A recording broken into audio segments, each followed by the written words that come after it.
한 사람의 인생이 그야말로 송두리째 흔들렸을 때 그 깊은 트라우마는 과연 어떻게 치유될 수 있을까요? 오늘 우리는 융학파 분석가 카린 플라이셔의 기록을 따라가 보려고 합니다. 훔쳐진 정체성을 되찾기 위한 한 여성의 정말 강렬한 여정, 그 이야기 속으로 한번 들어가 보시죠.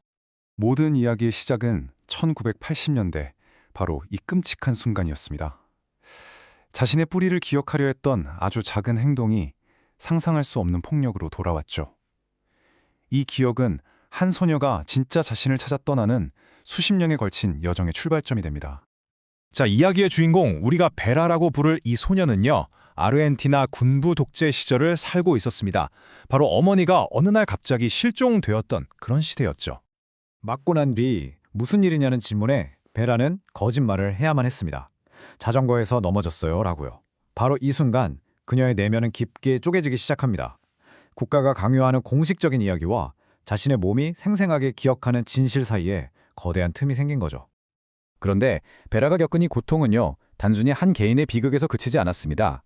이건 사실 한 국가가 자국민에게 저지른 거대한 공포의 아주 작은 일부였어요. 이걸 국가 테러리즘이라고 부릅니다. 이게 다른 폭력과 근본적으로 다른 점이 뭐냐면 바로 국민을 지켜줘야 할 국가가 오히려 폭력의 주체가 된다는 거예요. 이건 단순한 폭력을 넘어서는 정말 근원적인 믿음의 배신이죠. 그리고 그 배신감은 사회 전체에 아주 깊은 심리적 상처를 남기게 됩니다. 당시 아르헨티나 독재자의 이 말, 정말 소름 끼치지 않나요? 살아있지도 죽지도 않았다. 실종되었을 뿐이다. 이건 공포의 핵심을 정확히 보여줍니다. 사람의 존재 자체를 그냥 지워버리는 거예요. 남겨진 가족들은 그 어떤 것도 확신할 수 없는 끝없는 불확실성의 덫에 갇히게 되는 거죠.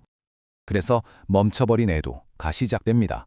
시신이 없으니 장례를 치를 수 없고, 장례라는 마침표가 없으니 시간 자체가 그냥 그 순간에 얼어붙어 버리는 겁니다. 그러니까 베라 같은 피해자들은요, 과거에 붙들려서 삶을 단 한 발짝도 앞으로 나아갈 수가 없었던 거예요. 이렇게 시간이 얼어붙은 상태는 개인에게 아주 심각한 심리적 분열을 가져옵니다. 이 현상을 두 개의 서로 다른 이야기, 즉 서사가 충돌하는 것으로 설명할 수 있습니다. 자, 보세요. 한쪽에는 명시적 서사가 있습니다. 이건 강요된 거짓말이죠. 국가가 아무 일도 없었다고 말하고 자전거에서 넘어졌다고 말해야만 하는 이야기. 다른 한쪽에는 암묵적 서사가 있습니다. 이건 말로 표현할 수는 없지만 몸이 모든 걸 기억하는 진실이에요. 이 둘 사이의 깊고 어두운 간극, 이게 바로 트라우마의 진짜 얼굴입니다. 이 고통을 견디기 위해 베라는 어떻게 했을까요?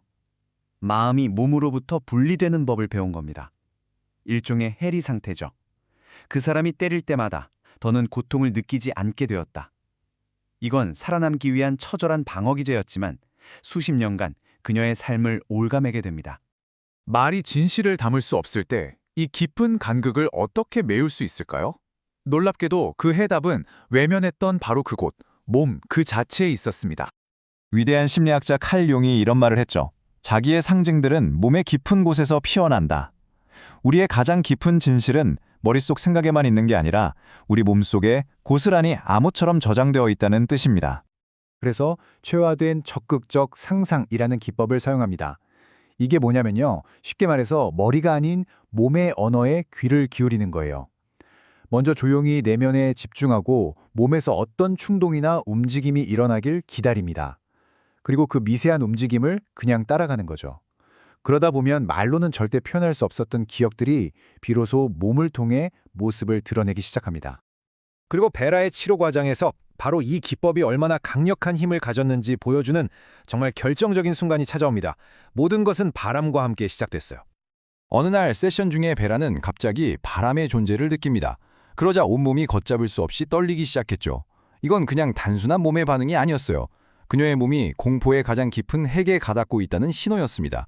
실제로 공포를 뜻하는 고대 그리스어 트로모스의 원래 의미가 바로 떨림이거든요.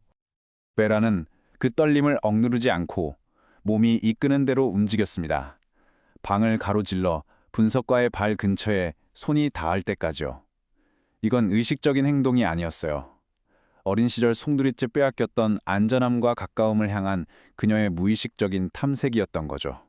바로 그 순간 베라의 입에서 이런 말이 터져나옵니다. 당신에게 다가가는 건 엄마에게 다시 다가가는 것 같았어요. 그저 막연했던 상실의 고통이 몸의 감각을 통해 생생한 현실로 되살아난 겁니다. 그리고 마침내 수십 년간 묻어두었던 슬픔을 온전히 마주할 수 있게 된 거죠. 이 강렬한 경험 후에 베라는 그림을 그리기 시작했습니다. 어머니를 위한 상징적인 장례식을 그리는 그림들이었죠. 말할 수 없었던 고통의 형태를 부여하고 몸이 기억하는 진실을 눈에 보이는 이야기로 만들어낸 거예요. 그리고 이 한마디, 사랑하기에 당신을 묻습니다. 이것이 바로 멈춰버렸던 애도의 끝을 알리는 선언이었습니다. 잃어버렸던 사랑의 감정과 다시 연결되었기에 비로소 그녀는 어머니를 떠나보낼 수 있게 된 겁니다. 자, 이렇게 멈춰있던 시간을 떠나보낸 베라. 이 깊은 경험은 흩어져 있던 그녀의 과거를 하나로 통합하고 자기 삶의 진정한 주인으로 거듭나는 마지막 단계로 그녀를 이끌었습니다. 얼마 뒤 베라는 아주 의미심장한 꿈을 꿉니다. 꿈속에서 글을 쓴 뒤 서명을 하고 있었죠. 이 꿈은 우리를 이 모든 여정의 시작점, 바로 그 서명하는 행위로 다시 데려갑니다. 정말 완벽한 하나의 원을 그리는 것 같죠? 그녀의 새로운 서명을 보세요. 자신의 이름, 아버지의 성, 그리고 어머니의 성. 여기에 마지막으로 the-self, 즉 자기로부터 라는 문구가 더해집니다. 이게 뭘 의미할까요? 그녀가 도난당했던 부모와의 연결을 되찾았을 뿐만 아니라 이제는 그 모든 것을 아우르는 더 깊고 근원적인 토대, 바로 자기, 셀프 위에 자신의 정체성을 바로 세웠다는 뜻입니다. 마침내 온전한 자기 자신의 이름으로 서게 된 거죠. 베라의 이야기는 한 개인의 치유가 어떻게 가능한지를 보여줬습니다. 하지만 이건 우리에게 더 큰 질문을 던집니다. 한 국가의 말할 수 없는 역사가 이렇게 개인의 몸에 새겨진다면 과연 우리 사회의 집단적인 치유를 위해서는 무엇이 필요할까요? 그 답은 아마 우리 모두가 함께 찾아가야 할 겁니다.